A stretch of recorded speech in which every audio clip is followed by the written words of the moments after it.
With prices on GPUs coming down, you might be considering finally buying an RTX 3080 or maybe an RX 6800 XT from AMD because their prices are at least, a lot better than they used to be. As of the time of filming here, an RX 6800 XT can be had for around $700. RTX 3080s, well, there's a lot of different models. There's a 10GB model, a 12GB model, and a 3080 Ti. Now, in this video, I'm going to be looking at the 3080 12GB. For one thing, that's the version that I actually have. And the other reason is I think that's really the sweet spot in the 3080 lineup. The 10GB version can sometimes be found slightly cheaper, but the price difference isn't usually huge. And sometimes I've even seen the 12GB model available for the same or less. As of the time of filming, you can get, if you're willing to include rebates, a 3080 12GB for a bit less than $800, although $800 is a more typical price, and we even saw high-end models like the ROG Strix going for that price recently, although it did sell out at that price. So the 3080 12GB kind of splits the difference in terms of performance between the 10GB and the 3080 Ti, because it actually has, in addition to just having more VRAM, which would only help you if your game actually needed more VRAM, but it also actually has more CUDA cores and more memory bandwidth in order to support that different memory structure. So because of that, it actually does have more performance than the 10GB model, so do keep that in mind as you're watching the comparisons in this video. So if we call it $800 versus $700, which I think is pretty typical pricing, you're seeing a bit over 14% price increase if you want to grab this 3080 12GB over the AMD competitor. But it doesn't deliver a 14% performance improvement, although it does actually more than that if you're looking at things like ray tracing. In this testing, I do have Smart Access Memory enabled as well as ResizeableBAR, and I'm on a 5950X CPU with 32GB of 3600 CL16 RAM, so we're on a pretty good test system here. We're going to be looking at all kinds of things. We're going to look at FSR versus DLSS, even the FSR 2.0, 1.0. We're going to look at ray tracing, different ray tracing settings at different resolutions, all sorts of things, a whole bunch of popular games. Let's dive right in, and I'll give you my final thoughts at the end. Let's start out with God of War, and this is starting out at the 4K Ultra settings. And we can see that at these settings, the GPUs have fairly similar performance, although the RTX 3080 definitely has a few FPS lead here. Now, also, this particular scene is a bit easier to run than some of the actual gameplay scenes in the game. So even though here it looks like both GPUs are delivering over 60 FPS at 4K Ultra, that's certainly not going to be the case throughout the entire game. Now, as we go out here and he turns the corner here, this is more typical of the performance in the game, where the GPUs are dropping to around 60 or a little bit below. But what I really wanted to look at here was FSR 2.0 versus DLSS quality, since this is one of the few games that support FSR 2.0. Now, 4K FSR 2.0 does look extremely good, and it's very usable. When we zoom in here, for those of you not on a 4K screen, look at the beard, though. Especially when Kratos breathes out, watch as that breath effect goes over the beard. You can see a little bit of crackling, I don't know how to describe it, but there's a bit of a shimmer to the beard. So there's certainly very specific effects and scenes that still don't look quite as good with FSR 2.0 as they do with DLSS quality. Although overall, I think it's extremely usable, especially at high resolutions like 4K, and gives us a nice performance boost here that I think would be very well worth using. But when you're weighing the value between the two features, DLSS and FSR 2.0, do keep in mind that DLSS still looks a little bit better, and its game support is a lot better. Currently, there's only a few games with FSR 2.0 support, but it only just came out, so we'd expect that to expand rapidly. And now let's look at 1440p and 1080p at the Ultra settings with their native resolutions. Now, do notice that the footage looks a little bit choppy on the far right-hand side. I apologize for that. Sometimes when I record gameplay, the recording doesn't come out very well, but I don't realize that until after I've done all my benchmarking. I've already put the GPU away, And so that happens sometimes. Sometimes people comment on my videos that, oh, the whatever GPU from AMD or NVIDIA looks so choppy in comparison, I wouldn't use that. Keep in mind that you guys are watching a recording of it. You're not seeing what's happening on the actual screen. You should keep an eye on the frame time graphs. You guys notice that the frame time graphs here are incredibly flat and smooth. The actual experience on these screens in person would be incredibly smooth here. So again, when you're judging the smoothness of gameplay when you're viewing a recording, you should always be looking at the frame time graph, not what you actually see in the recording. Now here we're looking at FSR 2.0 at 1440p. Now the lower the resolution gets, the harder the upscale algorithm has to work to look good. I think here, again, focusing on the beard is one of the places that you might see differences. Also looking at the foliage in the background, it looks a little bit more shimmery near Kratos' arm. Things like that. But again, I'm having to really nitpick and look for those details. But my conclusion is still the same, that I do think DLSS does look slightly better in its current form. I hope that FSR 2.0, gets some updates and improves a little bit in the future and gets a lot more game support. Now we'll look at an advantage for AMD, which is smart access memory support. So Forza Horizon 5, I have ResizeableBAR enabled for NVIDIA, but NVIDIA has to whitelist the games unless you know how to get into a third-party app called NVIDIA Inspector and enable it in game-by-game basis, which I'm not doing here because that's not official support. So here with Smart Access Memory enabled, AMD GPUs tend to have a massive performance lead over their NVIDIA competitors in this title. So this is a very popular game, and if you happen to have a smart access memory capable system and spend a lot of time playing Forza Horizon 5, that's one of your main games that you're targeting, this might be one of the things that you want to consider when you're making your GPU choice, because we can see here that in this game, AMD definitely has an advantage. Now, there are certainly other games where NVIDIA has a larger performance lead. Guardians of the Galaxy swings a bit in NVIDIA's favor here, which we can see at the 4K Ultra settings here. But this is also a game that features ray tracing, so we'll certainly be looking at that as well. But first we want to get a benchmark for what this game looks like without ray tracing enabled in order to see what kind of an impact enabling ray tracing has. Because as you can see here at the lower resolutions, the 1080p performance is almost matching the 1440p performance, because you actually get CPU limited at this high of frame rates. And I'm on a 5950X CPU. It's not like the CPU's weak here, it's just that our frame rates are incredibly high. So this game features ray tracing and then has such high performance headroom that you can actually get playable frame rates with the ray tracing enabled.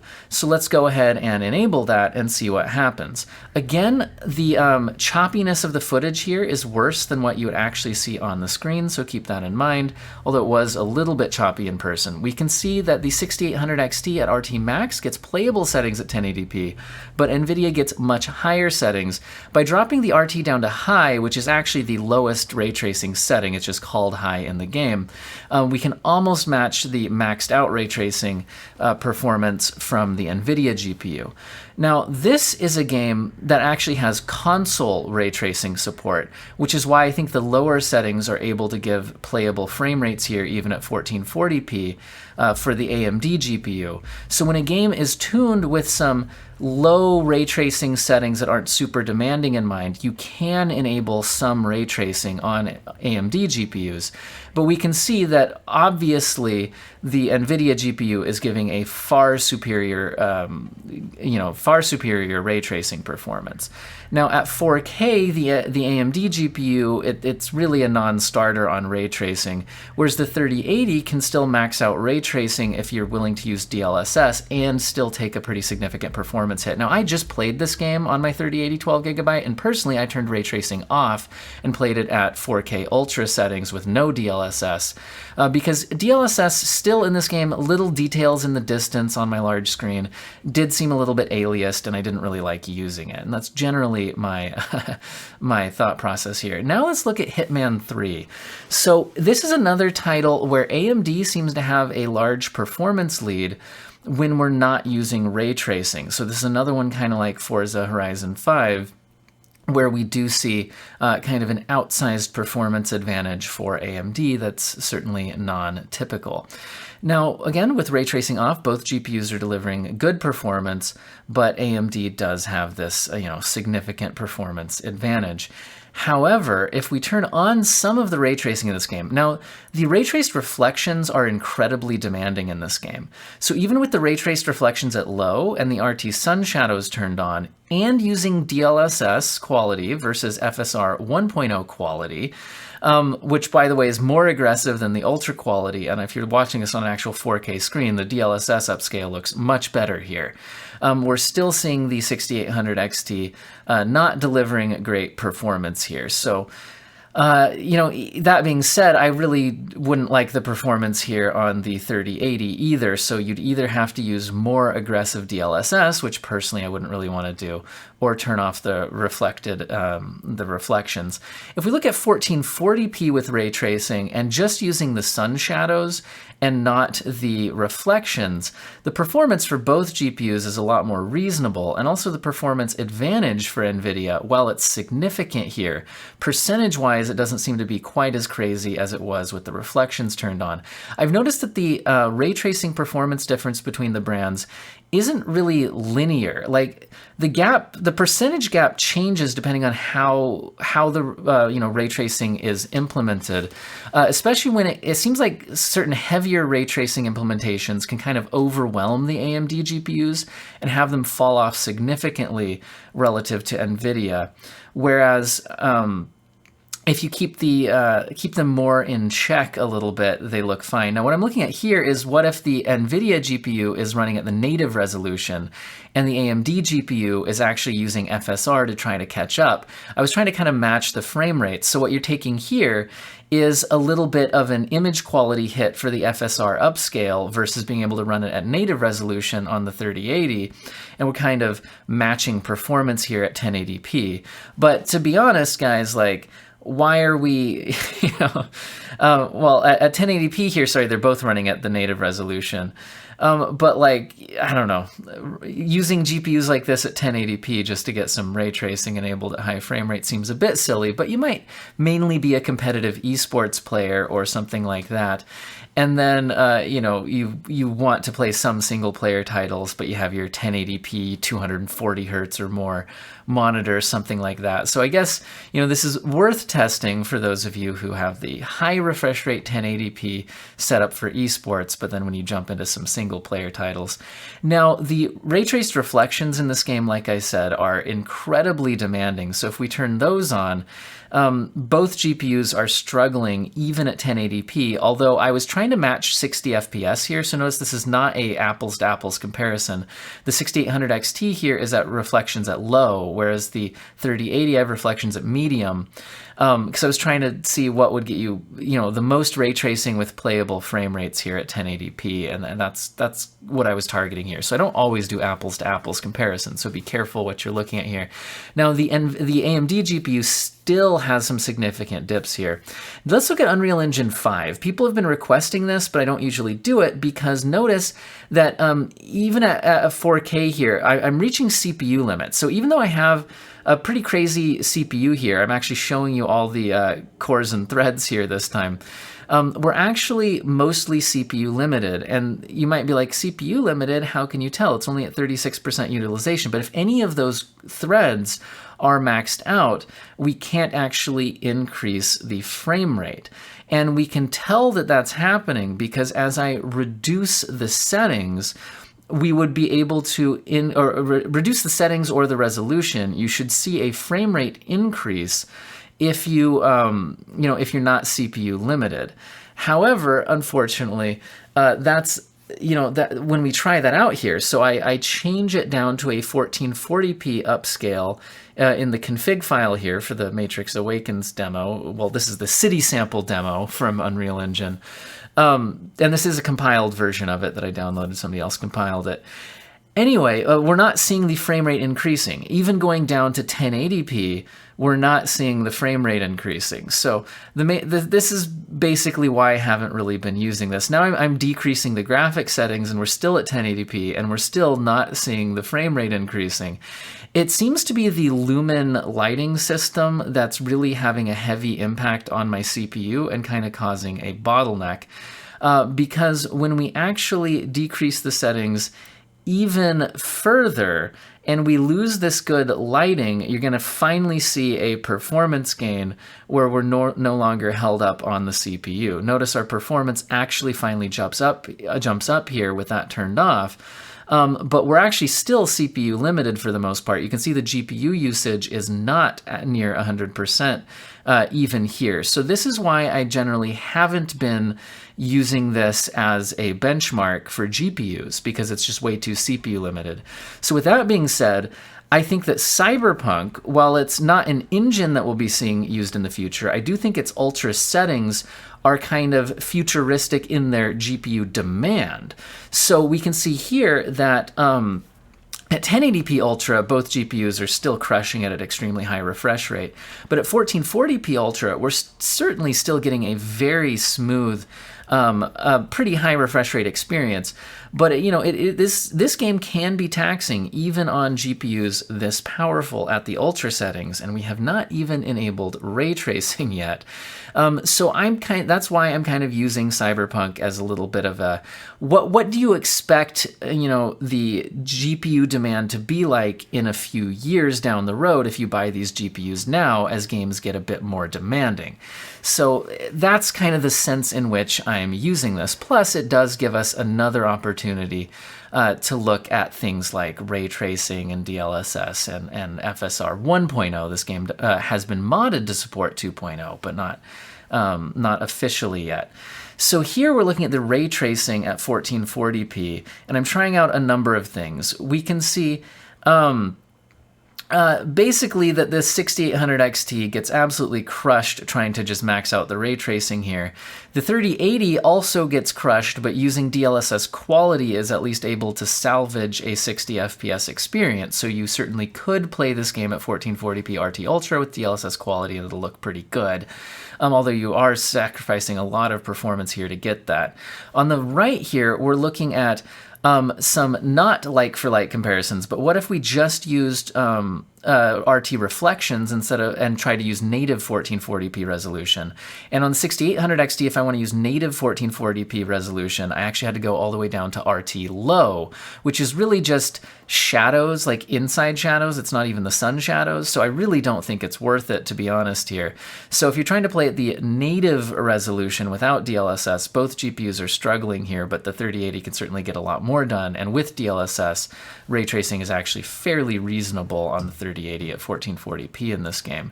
Now, looking at this game at 4K Ultra, this is what I mean by this being an extremely demanding game. Even without ray tracing, these GPUs are struggling to give you much more than a 30 to 40 FPS experience at 4K Ultra.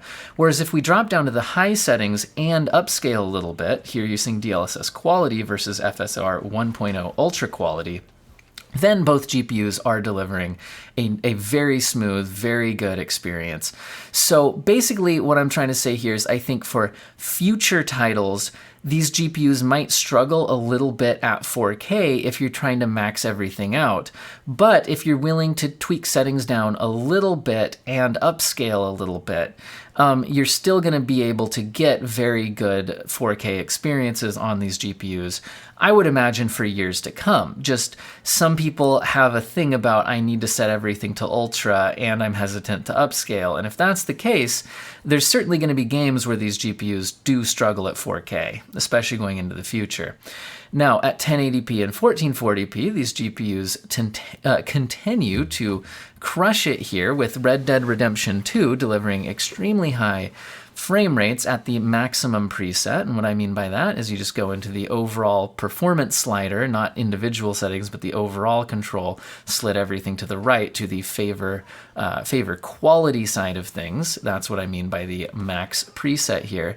and they're both delivering such good performance, there's not much to talk about here really. So how about we try out 4K at the maximum preset? And once again, both GPUs are delivering very good performance. At 4K, there might be a small advantage for the 3080 here, but it's nothing particularly meaningful. But once again, showing that especially at 4K, sometimes you get a small performance lead for the 3080. As you go outside, there's certainly more demanding areas of this game where you do drop below 60 FPS on both GPUs, but you can always tweak settings down a little bit. So would I personally spend the extra $100 on the RTX 3080? Yes, I would. I owned both of these GPUs for a long time. I used the 6800 XT as my main gaming GPU for about 6 months back when RTX 3080s cost significantly more. And my most viewed video on my channel is about that decision. And I stand by what I said in that video, which is when it was like a $500 pricing gap between the two GPUs, I think the absolutely correct decision was to go with the AMD GPU there. But as I said in that video, if the pricing gap was a lot smaller, I would have chose the RTX 3080. Well, at this point in time, the pricing gap is a lot smaller. And at this point in time, I would choose the RTX 3080. Now, to break this down by more detail, and if you would maybe make the same decision or not, let's think about it. First of all, I primarily game at 4K, where we do see the performance lead for the 3080 generally be a bit higher.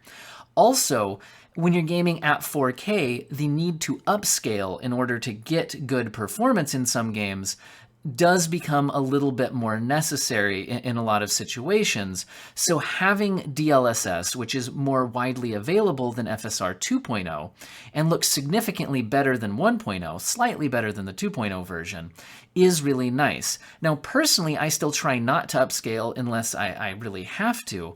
And so there have been some games where I chose to turn off some settings, like not use ray tracing in order to not have to, upscale, things like that. But I played through God of War on my 3080, and I definitely used DLSS quality. I thought it looked great in that game, really boosted performance. It was wonderful. Now, that was before the game had FSR 2.0 support. So now that it has that 2.0 support, great. I still, like I said in this video, think that DLSS quality does look slightly better. And the game's support list is, like I said, a lot better. So there's other games, like I'm currently playing Control right now at 4K, and I'm using the ray tracing settings because in that game, the ray traced reflections really do add a lot to the atmosphere in that game. In a lot of games, I don't feel like ray tracing adds much. In Control, I think it does. Now, to get good frame rates, I'm having to use DLSS pretty aggressively, but it's looking pretty good, although I do notice some image artifacting, but I'm willing to take that in order to get those reflections in this particular case. But again, I'm having that DLSS to do that. My 6800 XT would be struggling to run the RT reflections unless I was playing at a lower resolution, and that game doesn't support FSR 2.0. You'd have to like mod it in, and it's complicated. So I'm just saying, I'm definitely noticing a better experience using my 3080 than if I was when I was doing my 6800 XT. That being said, I was extremely happy with my 6800 XT, even playing at 4K when I had it. I just would be willing to pay that extra $100 to get the better upscaling support and image quality and ray tracing performance. Now, that being said, at 4K, I usually turn off ray tracing. The performance hit is still too much. So if you're playing at 4K, I wouldn't weigh ray tracing in there very heavily. Even in a game that had fairly easy to run ray tracing, like Marvel's Guardians of the Galaxy, which I played recently, I ended up turning off the ray tracing in order to not have to upscale and play it at the native resolution, because I felt like the ray trace reflections in that game wasn't really adding a lot to the overall experience, but I was noticing the lower frame rates, and when I was using DLSS, I was noticing a bit of the artifacting and stuff and details in the distance. I do play on a very large screen, so perhaps I'm more sensitive to that than people playing on smaller screens. Now, at 1440p, it's a bit of a different call here. At 1440p, I think both GPUs, if you're not using ray tracing, won't have to use much upscaling unless you really wanted to, which means I think the upscaling features are less important at 1440p. So the 6800 XT is suddenly in much better competition in that case. However, I think ray tracing is more important at 1440p because you're just more able to actually get good frame rates when you're using it at 1440p. At 4K, it's a bit of a struggle in most games. So with that being said, if you're making the decision at 1440p, I think you really need to ask yourself, how interested in ray tracing are you? Because if you are interested in ray tracing, I do think you should go with the 3080. But other than that, the 6800 XT is delivering fantastic performance at 1440p, often better performance than the 3080. And again, you're not usually going to have to upscale if you're not using ray tracing, which means that suddenly the 6800 XT could make a lot of sense here. So really, I think at 1440p, it comes down to, is ray tracing worth an extra $100 to you? The 6800 XT we've seen can do some ray tracing at 1440p with playable frame rates, but you're going to be getting significantly better performance from that 3080. So is that better ray tracing performance worth an extra $100 to you personally? I think that's the choice you're making at 1440p. And some people just don't care about ray tracing, or the games that you play don't even have it, so it's going to be irrelevant to you, in which case save yourself $100 and grab that 6800 XT. Both of these GPUs crush 1080p. If you're playing at 1080p with GPUs of this caliber, I'm guessing you're an eSports player going for extremely high refresh rates, in which case I think you should look specifically at which eSports game you're spending all day playing, and if that has a performance preference between AMD or NVIDIA, because as we saw, certain games have a significant performance advantage for one GPU or the other. So I would recommend, if you're shooting for extremely high refresh rates in your esports title of choice, check if that has a performance preference between the two. The other thing you should think about when choosing between AMD and NVIDIA is if you're going to be streaming off of your GPU encoder, the NVENC encoder does look better at low bit rates like what you would use when streaming, so that would be something to factor in. Also, you should consider if you use any productivity professional applications, because some of them are accelerated better for NVIDIA hardware. Now, that being said, personally, I use DaVinci Resolve for my video editing. That's about all the productivity that I do. And I honestly don't notice the difference when I'm using one or the other between my 6800 XT and my 3080 12GB. However, I don't use a lot of the advanced features that might have more of that NVIDIA-specific acceleration. The stuff that I do with my video editing is pretty basic, like you saw here. I add in titles and side-by-side stuff and overlay images, but I'm not doing a lot of real fancy effects or anything like that, so I can't speak to that personally. But you could look into benchmarks of whatever particular productivity apps you use and see if there's a advantage one way or the other. Now, if you're thinking about whether 12 gigabytes versus 16 gigabytes of VRAM will be a big deal, I really think 12 gigabytes is going to be fine.